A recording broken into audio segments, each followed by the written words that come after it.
화면 속에서 환하게 웃던 얼굴들이 있었습니다. 2000년대 초중반 한국 방송가에는 탈북미녀라는 이름으로 불리던 여성들이 있었습니다. 그들은 토크쇼에 출연해 북한 이야기를 들려주었고 예능 프로그램에서 웃음을 선사했으며 때로는 눈물로 자신의 고난을 증언했습니다. 그들은 자유를 찾아온 사람들이었고 남북의 현실을 연결하는 달이었으며 동시에 호기심의 대상이었습니다. 그러나 지금 그 얼굴들은 어디에 있을까요? 방송에서 사라진 그들은 정말 사라진 걸까요? 아니면 우리가 그들을 잊어버린 걸까요? 오늘 우리는 탈북 여성들의 그 이후의 이야기를 들어보려 합니다. 화면 밖으로 사라진 후 그들이 마주한 현실, 그들이 선택한 새로운 삶, 그리고 여전히 품고 있는 그리움에 대해서 말입니다. 이것은 단순한 근황 추적이 아닙니다. 이것은 자유 이후의 삶이 얼마나 복잡하고 고통스럽고 또 아름다울 수 있는지에 대한 이야기입니다. 2000년대 초반은 특별한 시기였습니다. 김대중 정부의 햇볕 정책으로 남북 관계가 해빙 무드였고 2000년 남북 정상회담은 한반도에 새로운 희망을 가져왔습니다.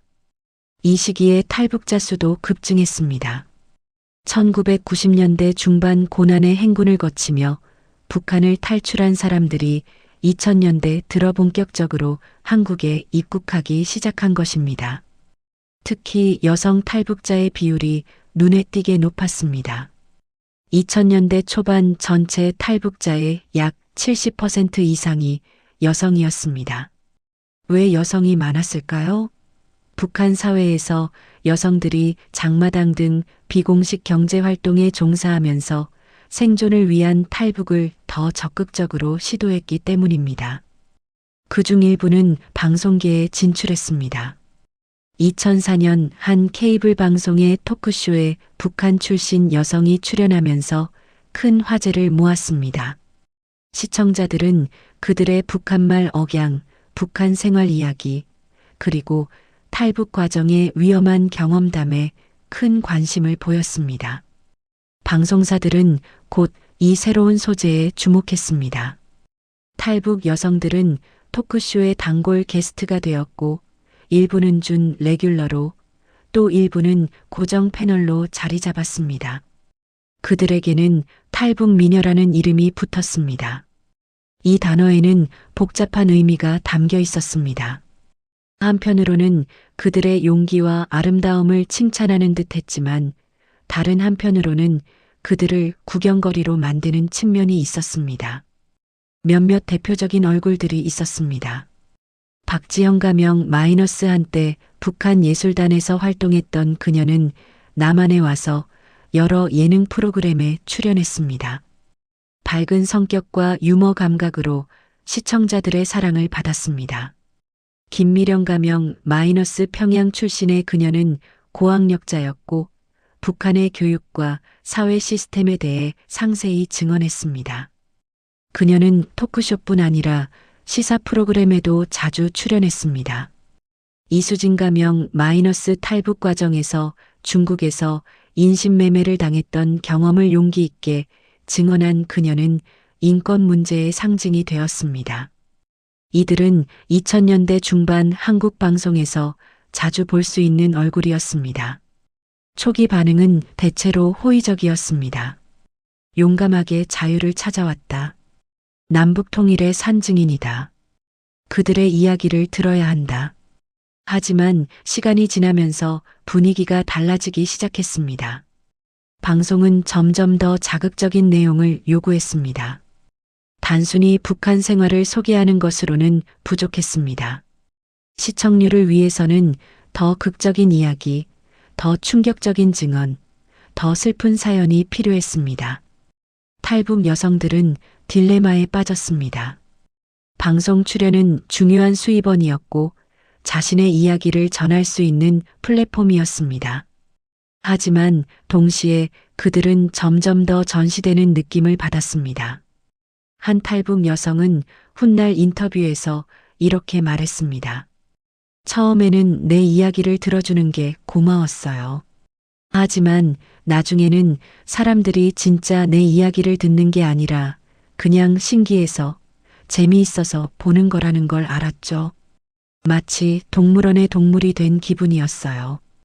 2010년대 초반부터 분위기가 바뀌기 시작했습니다. 첫째, 탈북자 수가 더 많아지면서 희소성이 떨어졌습니다.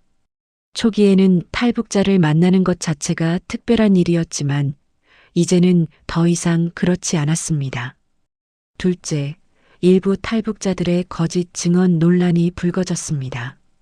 방송 효과를 위해 일부 내용을 과장하거나 꾸며낸 사례들이 드러나면서 탈북자 전체에 대한 신뢰도가 하락했습니다. 셋째, 남북관계의 변화였습니다. 2010년 천안함 사건과 연평도 포격 이후 남북관계가 경색되면서 탈북자 문제도 정치적으로 민감해졌습니다. 넷째, 시청자들의 피로감이었습니다. 비슷한 이야기가 반복되면서 사람들은 더 이상 탈북 이야기에 큰 관심을 보이지 않았습니다. 방송 출연 요청은 점점 줄어들었고 출연료도 낮아졌습니다.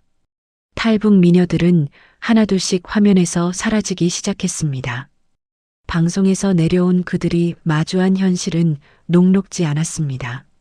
많은 탈북 여성들이 방송 출연으로 얼굴이 알려지면서 오히려 일상생활에서 어려움을 겪었습니다. 편의점에서 아르바이트를 하려 해도, 식당에서 일하려 해도 TV에 나온 그 사람으로 인식되면서 어색한 상황이 반복되었습니다. 익명성의 상실. 한 탈북 여성 어 씨는 이렇게 증언합니다. 방송에 나간 걸 후회했어요. 얼굴이 알려지니까 어디를 가도 사람들이 쳐다봐요. 처음에는 반가워하는 줄 알았는데 그게 아니더라고요. 호기심 어린 눈빛, 때로는 경계하는 눈빛. 그냥 평범하게 살고 싶었는데 그게 안 되더라고요. 경제적 어려움. 방송 출연료는 생각보다 많지 않았습니다. 일회성 출연료는 대부분 20-50만 원 수준이었고 고정 패널이 되어도 월 수입은 200-300만 원을 넘기 어려웠습니다. 더 큰 문제는 방송이 끝난 후였습니다. 다른 직업 기술이 없는 상태에서 방송 출연이 끝나면 갑자기 수입이 끊기는 것이었습니다. 탈북자에 대한 사회적 편견은 여전히 강했습니다. 북한 사람들은 거짓말을 잘한다. 믿을 수 없다. 적응 능력이 떨어진다. 이런 편견은 취업 시장에서 직접적인 불이익으로 이어졌습니다. 이력서에 북한 출신이라고 쓰면 면접 기회조차 얻기 어려웠습니다. 방송에서 내려온 탈북 여성들은 각자의 선택을 해야 했습니다. 첫 번째 길 은퇴와 평범한 삶. 많은 이들이 선택한 것은 완전한 은퇴였습니다. 방송계를 떠나 조용히 살아가기로 한 것입니다. 박지영 가명은 2012년을 마지막으로 방송 활동을 중단했습니다. 그녀는 서울 외곽의 작은 도시로 이사해 작은 식당을 운영하기 시작했습니다. 손님들 대부분은 그녀가 그 탈북 미녀였다는 것을 모릅니다. 이제 그냥 평범한 식당 사장님으로 살고 싶어요. 북한 출신이라는 것도 방송에 나왔다는 것도 다 잊고 그냥 이웃 주민으로 살고 싶어요. 두 번째 길 전문성의 추구. 일부는 학업과 전문성을 쌓는 길을 택했습니다. 김미령 가명은 대학원에 진학해 북한학을 전공했습니다. 그녀는 이제 연구원으로 일하며 북한 사회와 통일 문제를 연구하고 있습니다. 방송 출연 경험은 이력서의 한 줄이 되었지만 그것이 전부는 아닙니다. 방송은 시작이었어요. 사람들에게 북한을 알리는 계기였죠. 하지만 진짜 중요한 건 깊이 있는 이해와 연구예요. 이제 저는 전문가로 인정받고 싶어요. 세 번째 길 활동가로의 변신. 이수진 가명처럼 인권 활동가가 된 경우도 있습니다. 그녀는 북한 인권 문제를 알리는 NGO에서 일하며 전 세계를 다니며 강연합니다. 유엔 인권이사회에서도 증언했고 미국 의회에서도 발언했습니다. 제 고통이 헛되지 않았으면 좋겠어요. 제가 겪은 일들을 이야기함으로써 아직 북한에 남아있는 사람들을 도울 수 있다면 그것으로 충분해요. 네 번째 길 해외 이민. 놀랍게도 상당수가 선택한 것은 한국을 떠나는 것이었습니다. 통일부 자료에 따르면 한국에 정착한 탈북자 중 일부는 제3국으로 제2주를 선택합니다. 주로 미국, 캐나다, 영국 등 영어권 국가입니다. 한 탈북 여성은 2015년 캐나다로 이민을 갔습니다. 한국에서는 항상 탈북자였어요. 어디를 가도 그 꼬리표가 따라다녔죠. 하지만 여기서는 그냥 한국 사람이에요. 아니, 한국 사람도 아니고 그냥 이민자예요. 그게 더 편해요. 중요한 것은 그들이 사라진 게 아니라는 점입니다. 그들은 여전히 우리 사회 곳곳에 있습니다. 당신이 가는 병원의 간호사일 수도 있고 자녀가 다니는 학원의 선생님일 수도 있으며 아침마다 가는 카페의 바리스타일 수도 있습니다. 단지 우리가 그들을 알아보지 못할 뿐입니다. 아니, 어쩌면 그들이 알아봐 주지 않기를 원하는 것일지도 모릅니다. 그들은 이제 탈북 미녀가 아니라 그냥 이웃이고 동료이며 친구입니다.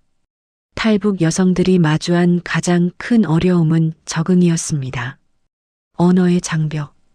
같은 한국어를 쓰지만 70년 분단은 언어마저 갈라놓았습니다. 사이다를 사러 갔는데 어디 있는지 몰랐어요.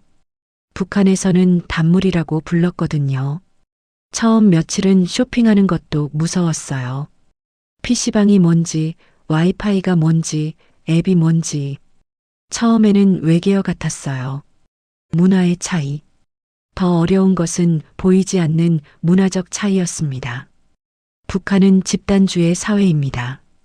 개인보다 집단이 우선이고 혼자 결정하는 것보다 함께 결정하는 것이 일반적입니다.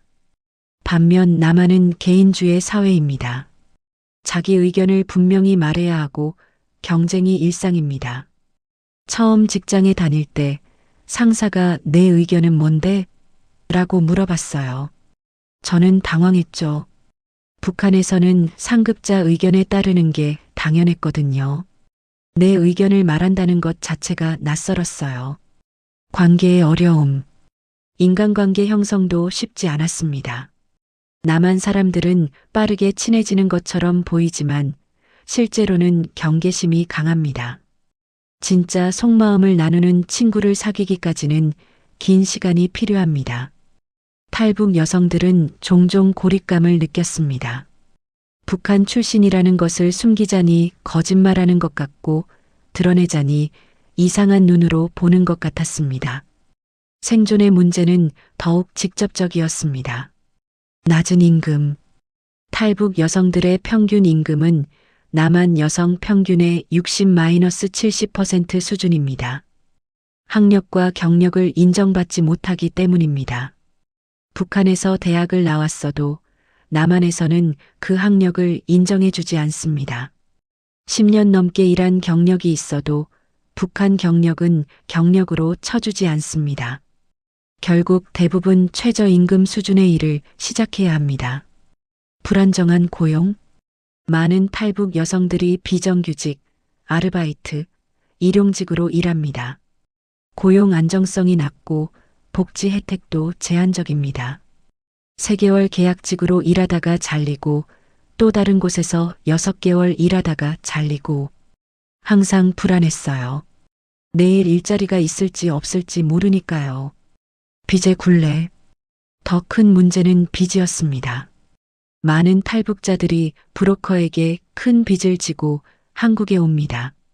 탈북 과정에서 브로커 비용, 중국 체류 비용, 제3국 이동 비용 등이 수천만 원에 달합니다.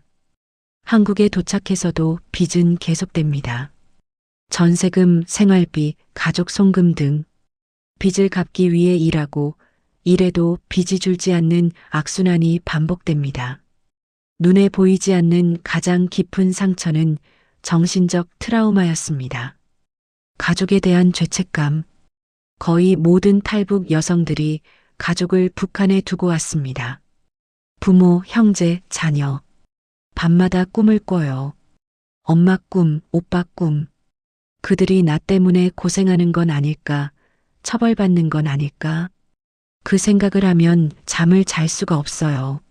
실제로 북한 당국은 탈북자, 가족을 처벌합니다. 연좌제로 인해 가족 전체가 감시 대상이 되고 때로는 정치범 수용소로 보내지기도 합니다. 생존자의 죄책감. 자신만 자유를 얻었다는 죄책감도 큽니다. 내가 여기서 자유롭게 사는 동안 북한에 남은 사람들은 여전히 굶주리고 억압받고 있어요. 이 자유를 누릴 자격이 내게 있는 걸까요? PTSD 외상 후 스트레스 장애. 탈북 과정의 트라우마는 평생 따라다닙니다. 강을 건너다 총에 맞을 뻔한 기억, 중국에서 인신매매를 당한 기억, 강제 송환될까봐 숨어 지내던 공포. 갑자기 경찰 사이렌 소리만 들려도 심장이 벌렁거려요. 중국 공안이 잡으러 온 것 같은 느낌이 들어서요. 이미 한국에 온 지 10년이 넘었는데도 그래요. 가장 아픈 것은 일상에서 마주하는 차별이었습니다. 언어 차별. 너 북한말 쓰네. 이 한마디가 얼마나 상처가 되는지 남한 사람들은 모릅니다. 억양 때문에 고객 응대 업무는 못 시킨대요. 전화 받으면 고객들이 불편해한대요. 제가 뭘 잘못했나요? 그냥 북한에서 태어난 게 잘못인가요? 연애와 결혼의 벽. 탈북 여성들은 연애와 결혼에서도 어려움을 겪습니다. 남자친구한테 제가 탈북자라고 말했더니 다음 날부터 연락이 끊겼어요. 시어머니가 알고는 결혼을 반대했어요. 빨갱이 집안이랑 혼인할 수 없다고. 자녀 교육의 고민. 자녀를 둔 탈북 여성들의 가장 큰 고민은 아이의 정체성 문제입니다. 아이한테 엄마가 북한 출신이라고 말해야 할까요? 말하면 아이가 학교에서 놀림받을까봐 무서워요.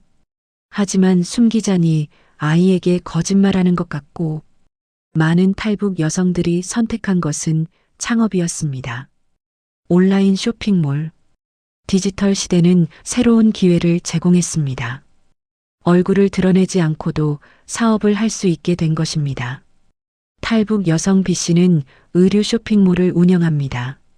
처음에는 동대문에서 물건 떼다가 인터넷에 팔았어요. 손님들은 제가 탈북자인지 모르죠. 그냥 옷 예쁘고 싸면 사가는 거예요. 그게 좋았어요. 지금은 월 매출 1억 원이 넘는 쇼핑몰로 성장했습니다. 식당 운영. 북한 음식을 파는 식당도 늘고 있습니다. 탈북 여성 C씨는 서울에 평양냉면집을 열었습니다. 북한 음식 만드는 법은 저한테 경쟁력이에요. 이건 남한 사람들이 절대 흉내낼 수 없는 맛이거든요. 평양에서 배운 레시피 그대로 만들어요. 손님들은 진짜 평양냉면 맛이라며 줄을 섭니다. 이제 그녀의 식당은 유명 맛집이 되었습니다. 뷰티 사업, 미용, 네일아트, 피부관리 등 뷰티 산업에 진출한 경우도 많습니다. 손재주가 있었어요. 하나원에서 미용 교육을 받고 자격증 따고 작은 가게 하나 차렸죠. 지금은 단골 손님들이 많아요. 2010년대 후반부터는 유튜브가 새로운 무대가 되었습니다. 탈북 유튜버의 등장. 방송에서 내려온 탈북 미녀들 중 일부는 유튜브로 향했습니다. 이번에는 방송사가 아니라 자신이 콘텐츠를 통제할 수 있었습니다. 이제는 제가 하고 싶은 이야기를 해요. 방송국 PD 눈치 안 보고 시청률 걱정 안 하고 진짜 제 목소리로 이야기할 수 있어요. 다양한 콘텐츠. 유튜브 콘텐츠는 다양합니다. 북한 일상 소개 채널, 북한 음식 만들기 채널, 남북한 문화 비교 채널, 탈북 과정 증언 채널, 일상 브이로그 채널, 특히 젊은 세대 탈북 여성들은 탈북만을 콘텐츠로 하지 않습니다. 일상, 패션, 뷰티, 요리 등 다양한 주제를 다루며 저도 그냥 평범한 20대예요라는 메시지를 전합니다. 수익화의 가능성. 구독자가 많아지면서 일부는 유튜브로 안정적인 수입을 얻게 되었습니다. 처음에는 취미로 시작했는데 구독자가 10만 명을 넘으면서 광고 수익이 생겼어요. 이제는 이것만으로도 생활이 가능해요. 하지만 모든 탈북 유튜버가 성공하는 것은 아닙니다. 경쟁이 치열하고 악성 댓글과 비난에 시달리는 경우도 많습니다. 일부 탈북 여성들은 전문 분야에서 인정받는 전문가가 되었습니다. 통역사와 번역가, 북한어와 남한어를 모두 구사할 수 있다는 것은 독특한 강점입니다. 탈북 여성 D씨는 전문 통역사가 되었습니다. 남북 교류 행사, 국제회의, 연구 프로젝트 등에서 통역을 담당합니다. 제 언어 능력이 약점이 아니라 강점이 된 거예요. 남한 말과 북한 말의 미묘한 차이를 이해하는 사람은 많지 않거든요. 교육자와 강사, 대학교와 연구소에서 북한학을 가르치는 탈북 여성들도 있습니다. 제 경험이 살아있는 교재예요. 책에서 배운 지식이 아니라 제가 직접 경험한 북한이죠. 학생들이 질문하면 구체적으로 답할 수 있어요. 사회복지사, 후배 탈북자들을 돕는 사회복지사가 된 경우도 많습니다. 제가 겪은 어려움을 알기 때문에 새로운 탈북자들의 마음을 이해할 수 있어요. 그들에게 언니이자 상담사가 되어주고 싶어요. 놀랍게도 일부는 예술의 길을 걷고 있습니다. 작가, 자신의 경험을 책으로 쓴 탈북 여성들이 있습니다. 회고록, 소설, 시집, 글을 쓰는 것이 치유였어요. 말로 하지 못한 이야기들을 종이 위에 풀어놓으니까 조금씩 마음이 가벼워졌어요. 일부 작품은 베스트셀러가 되었고 외국어로 번역되어 전 세계에 소개되었습니다. 화가, 탈북 여성 이 씨는 화가가 되었습니다. 북한에서는 예술을 좋아했지만 마음대로 그릴 수 없었어요. 체제 찬양하는 그림만 그려야 했죠. 여기서는 제가 원하는 걸 그려요. 자유의 의미를 그림으로 표현하고 싶어요. 그녀의 작품은 여러 전시회에 출품되었고 일부는 갤러리에 소장되었습니다. 음악가, 북한에서 음악을 전공했던 탈북 여성 F씨는 이제 바이올리니스트로 활동합니다. 음악에는 국경이 없어요. 제가 북에서 왔든 남에서 왔든 음악이 아름다우면 사람들은 들어줘요. 아무리 한국에서의 삶이 안정되어도 탈북 여성들의 마음 한구석에는 항상 그리움이 있습니다. 가족에 대한 그리움. 제일 보고 싶은 사람이 누구냐고요? 엄마요. 한국 온 지 15년이 됐는데 아직도 매일 엄마 생각해요. 엄마는 지금 몇 살이 됐을까? 건강하신가? 아직 살아계신가? 일부 탈북자들은 브로커를 통해 가족과 간접적으로 연락합니다. 중국을 통해 편지를 보내거나 돈을 송금하기도 합니다. 하지만 이것은 매우 위험한 일입니다. 북한 당국에 적발되면 가족이 처벌받을 수 있습니다. 한 달에 한 번 중국에 있는 브로커를 통해 엄마와 1분 통화를 해요. 1분에 $100예요. 비싸지만 그 1분이 제게는 세상 전부예요. 엄마 목소리를 듣는 순간 눈물이 나요. 고향에 대한 그리움. 북한은 억압의 땅이었지만 동시에 자신이 태어나고 자란 고향이기도 합니다. 가끔 평양 거리가 그리워요. 대동강변을 걷던 기억, 모란봉에서 친구들과 놀던 기억. 그때는 몰랐는데 그것도 소중한 추억이었던 것 같아요. 함경도 산골 마을이 생각나요.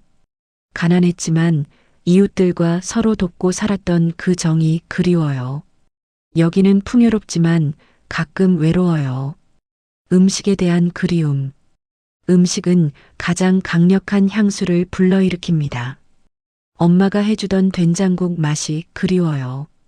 여기서 아무리 만들어도 그 맛이 안 나요. 명절 때 먹던 인절미, 겨울에 먹던 동치미. 그런 것들이 생각나요. 일부 탈북 여성들은 북한 음식을 만들어 먹으며 향수를 달랩니다. 그것은 단순한 식사가 아니라 잃어버린 시간과의 만남입니다. 많은 탈북 여성들이 정체성의 혼란을 겪습니다. 나는 누구인가? 저는 북한 사람인가요? 한국 사람인가요? 북한 사람이라고 하면 여기 사람들이 이상하게 봐요. 한국 사람이라고 하면 제 과거를 부정하는 것 같아요.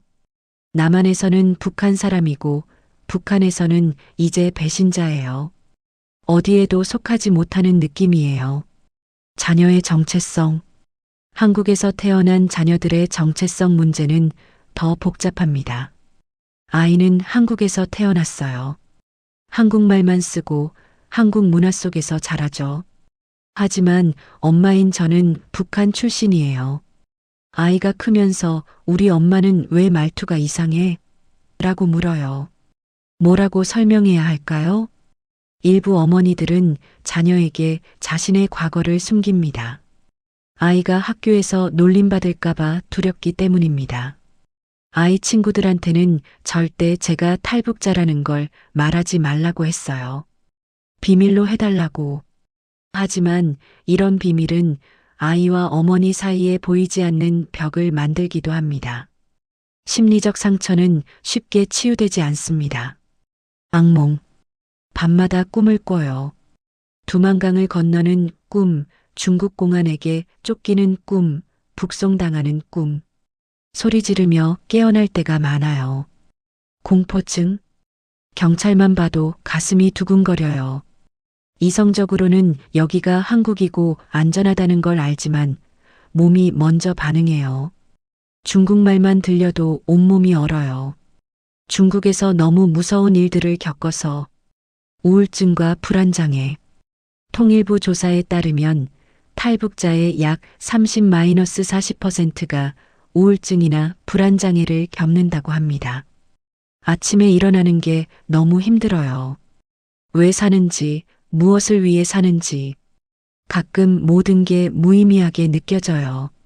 일부는 전문적인 심리 치료를 받지만 많은 경우 경제적 어려움이나 문화적 장벽 때문에 치료를 받지 못합니다.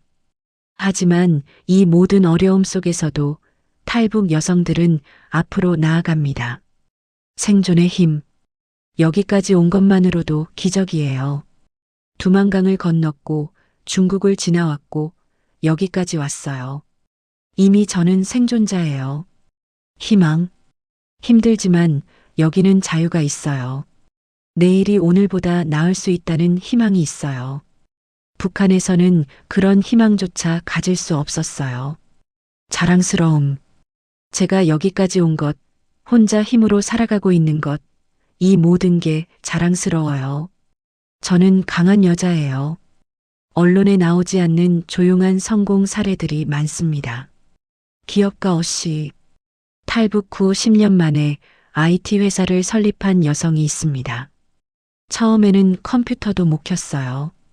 북한에서는 일반 주민들이 컴퓨터를 쓸 기회가 거의 없었거든요. 하지만 배웠어요. 독학으로 프로그래밍을 익혔고 지금은 직원 20명을 거느린 회사 대표예요. 그녀의 회사는 주로 중소기업을 위한 소프트웨어를 개발합니다. 연 매출은 수십억 원에 달합니다. 의사비 씨. 북한에서 의과대학을 나온 여성은 한국에서 다시 의사국가고시를 쳤습니다. 북한 의대 학력을 인정받지 못했어요. 그래서 다시 공부했죠. 30대 후반에 다시 시험을 봤어요. 쉽지 않았지만 포기하지 않았어요. 지금 그녀는 서울의 한 병원에서 내과 전문의로 일하며 탈북자들을 위한 무료 진료도 하고 있습니다. 교수 시씨. 한국에서 박사학위를 받고 대학 교수가 된 탈북 여성도 있습니다. 북한에서는 학문의 자유가 없었어요. 정해진 이념만 배우고 가르쳤죠.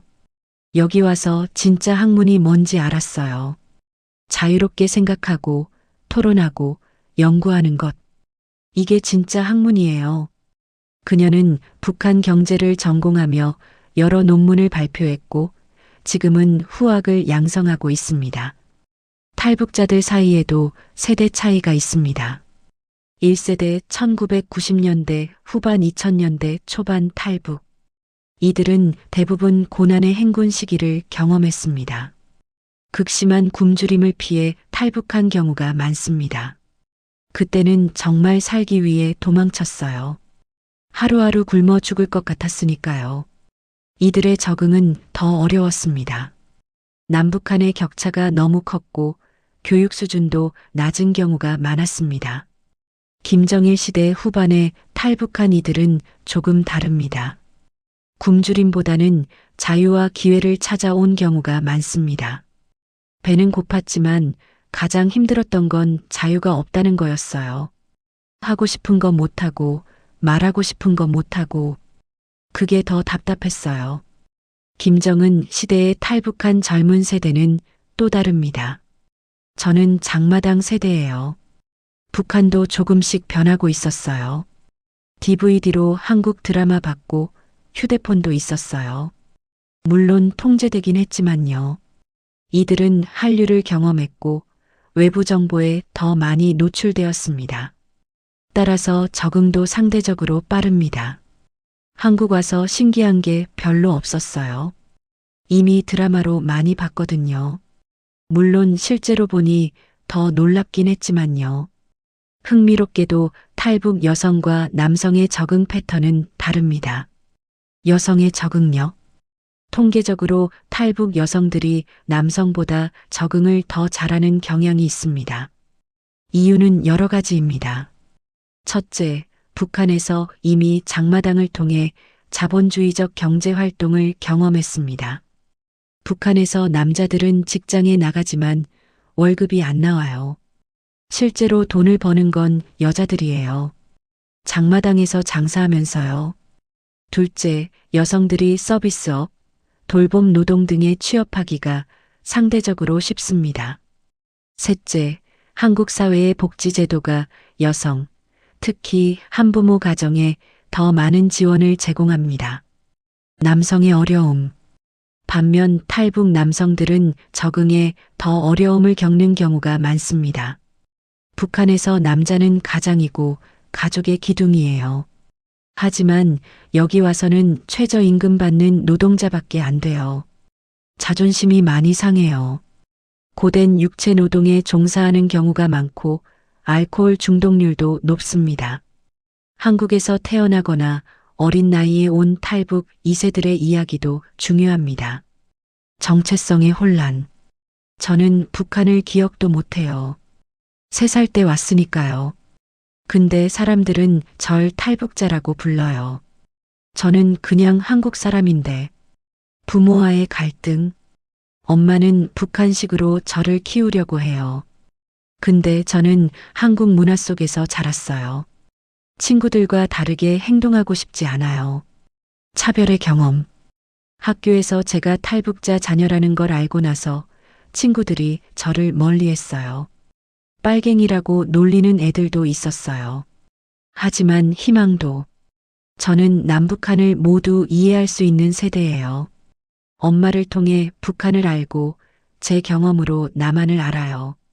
나중에 통일이 되면 제가 다리 역할을 할 수 있을 거예요. 탈북자 문제는 단순히 그들의 문제가 아닙니다. 이것은 우리 사회의 문제이기도 합니다. 호기심이 아닌 존중. 사람들이 저를 볼 때 신기한 동물 보듯이 봐요. 북한은 어때요? 김정은 봤어요?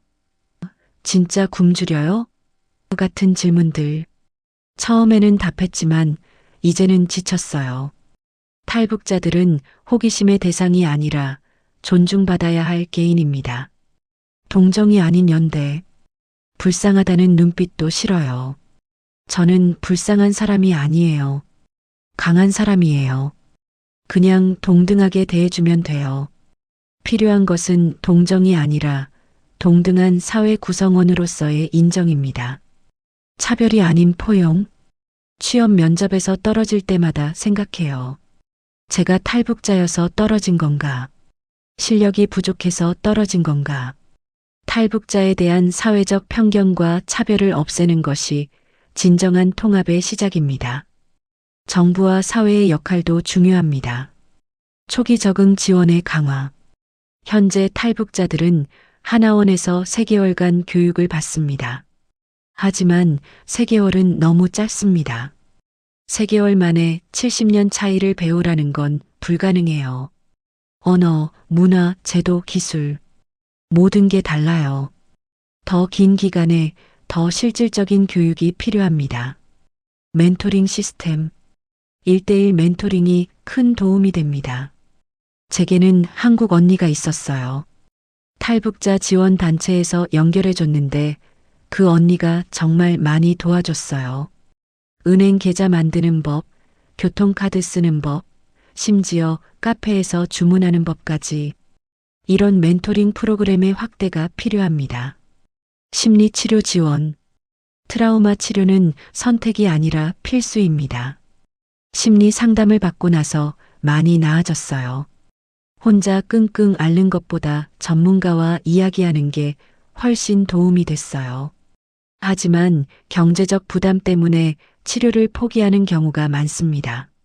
정부 지원이 필요합니다. 차별 금지와 인식 개선.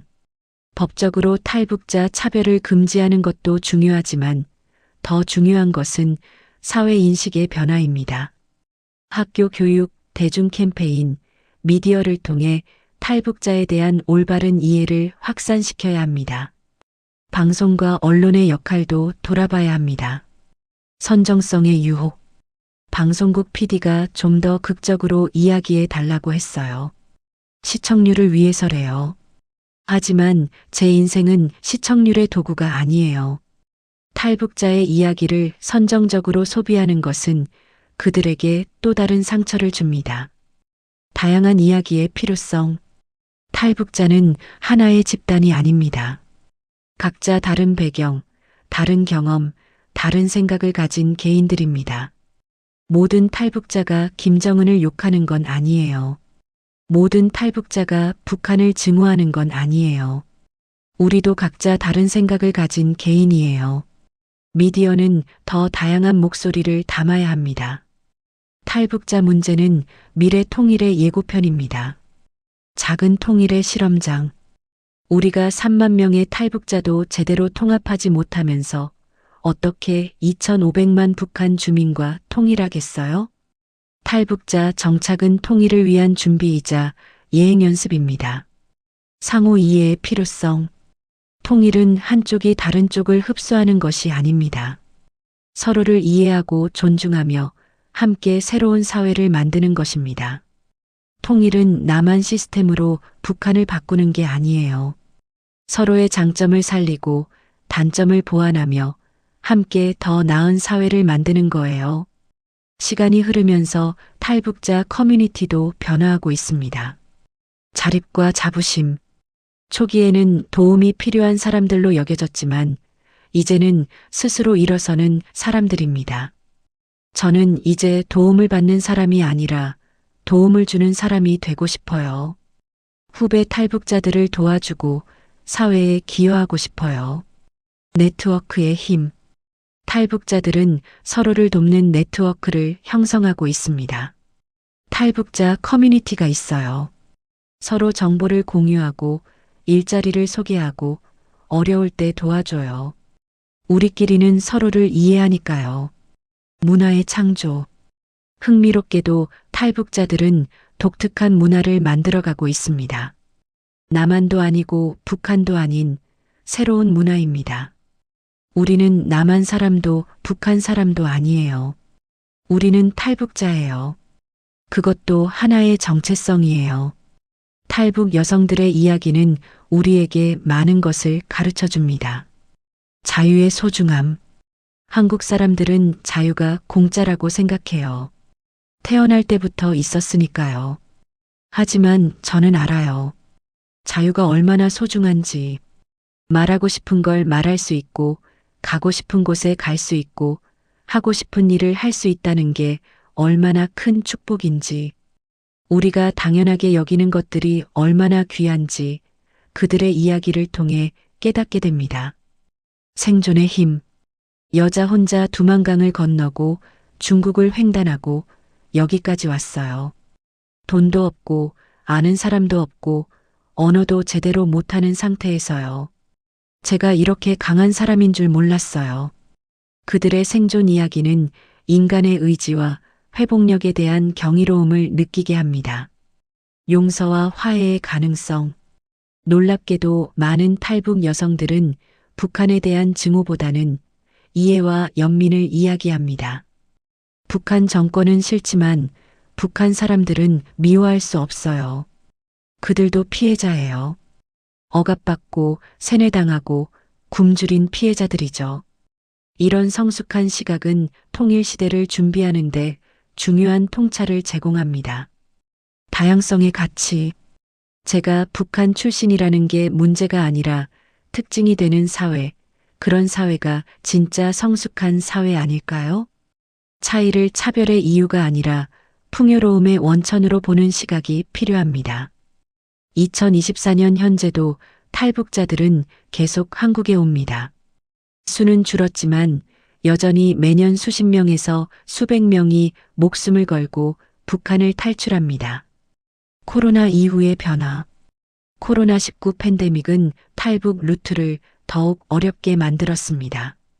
중국의 국경 봉쇄로 탈북이 거의 불가능해졌습니다. 2020년부터 2022년까지는 거의 아무도 못 왔어요. 국경이 완전히 봉쇄됐으니까요. 하지만 2023년부터 다시 조금씩 늘고 있습니다. 새로운 루트. 전통적인 중국 마이너스 동남아 루트 외에도 새로운 경로들이 생겨나고 있습니다. 요즘은 중국에서 바로 비행기를 타고 제3국으로 가는 경우도 있대요. 물론 엄청 비싸지만요. 그들이 꿈꾸는 것. 새로운 탈북자들에게 한국은 여전히 희망의 땅입니다. 북한에서 유튜브로 한국을 봤어요. 자유롭고 풍요롭고 꿈을 이룰 수 있는 곳이라고 생각했어요. 실제로 와보니 생각보다 힘들지만 그래도 후회는 안 해요. 여기는 희망이 있으니까요. 탈북 여성들의 이야기는 현재 진행형입니다. 다음 세대의 꿈. 젊은 탈북 여성들은 이제 더 큰 꿈을 꿉니다. 저는 변호사가 되고 싶어요. 탈북자들을 위해 일하는 변호사요.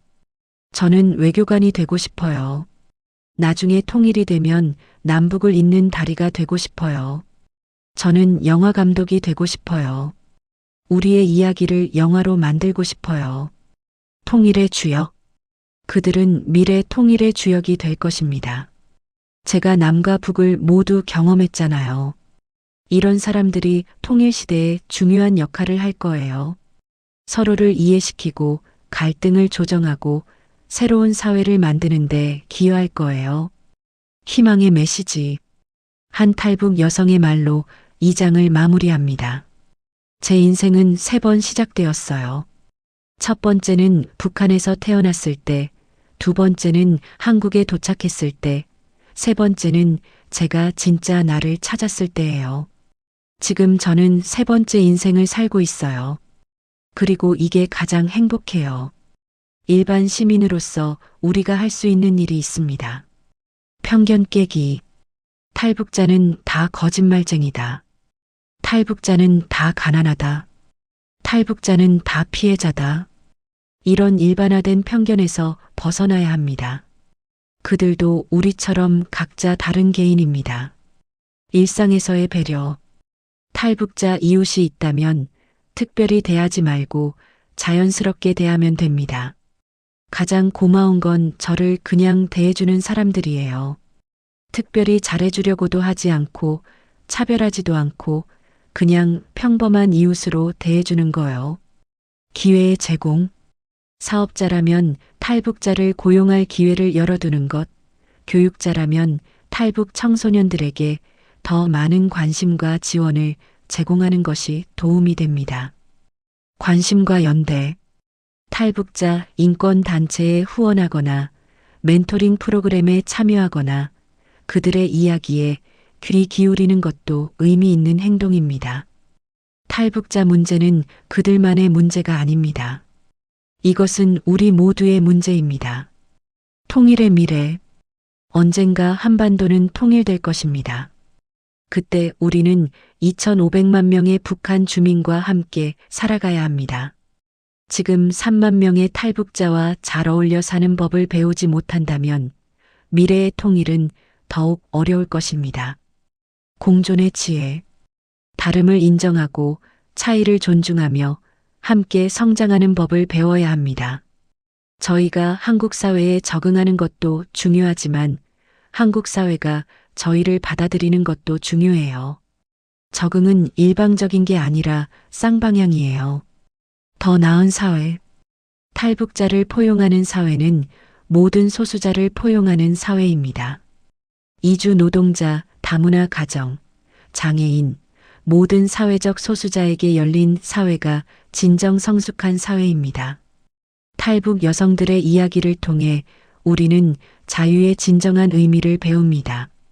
자유는 출발점이지 종착점이 아니다. 한국에 온 순간 자유를 얻었다고 생각했어요. 하지만 진짜 자유는 그 후에 시작되는 거더라고요. 스스로 선택하고 책임지고 삶을 만들어가는 것. 그게 진짜 자유예요. 자유에는 책임이 따른다. 북한에서는 모든 게 정해져 있었어요. 어디 살지, 무슨 일 할지, 누구 만날지.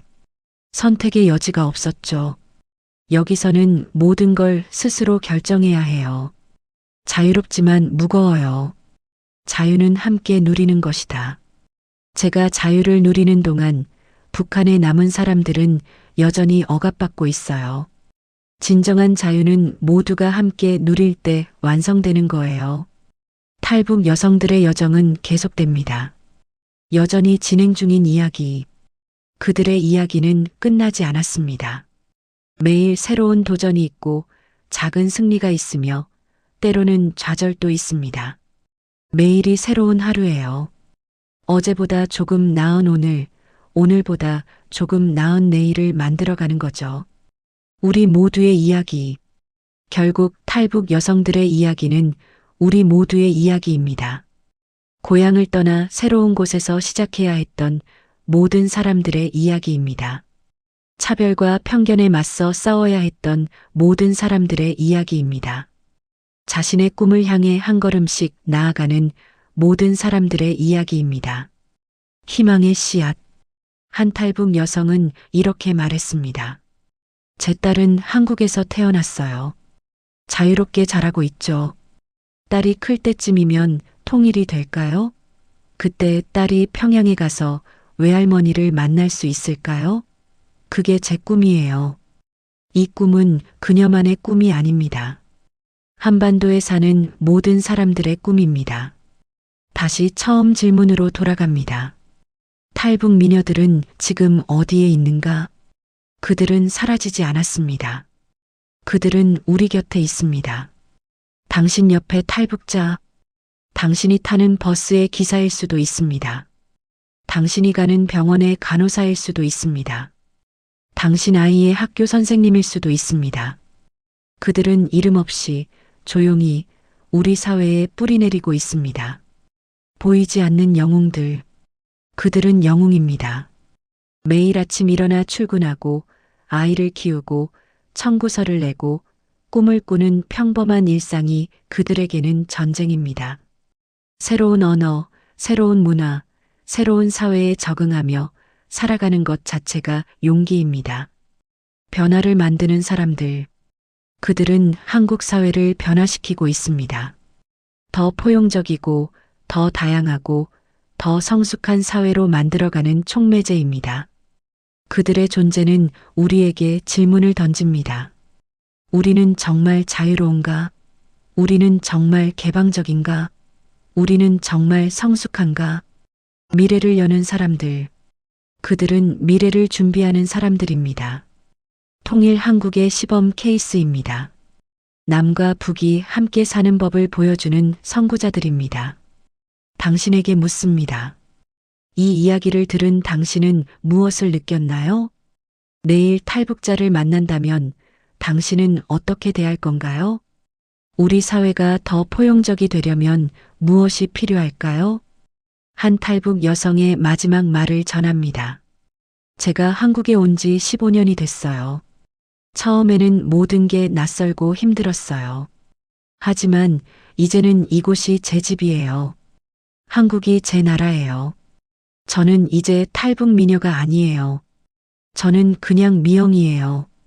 두 아이의 엄마이고 작은 가게를 운영하는 사장이고 이웃 주민이고 한국 시민이에요.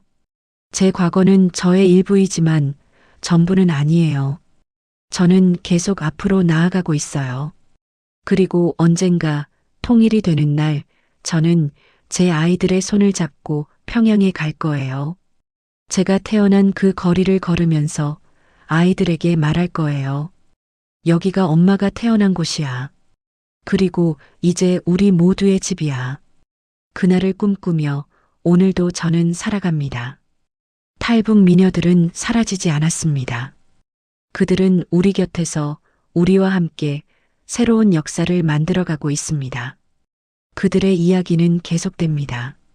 그리고 그 이야기는 우리 모두의 이야기입니다. 지금까지 탈북 미녀들은 지금 어디에 있는가 사라진 얼굴들, 그리고 새로운 시작이었습니다. 들어주셔서 감사합니다.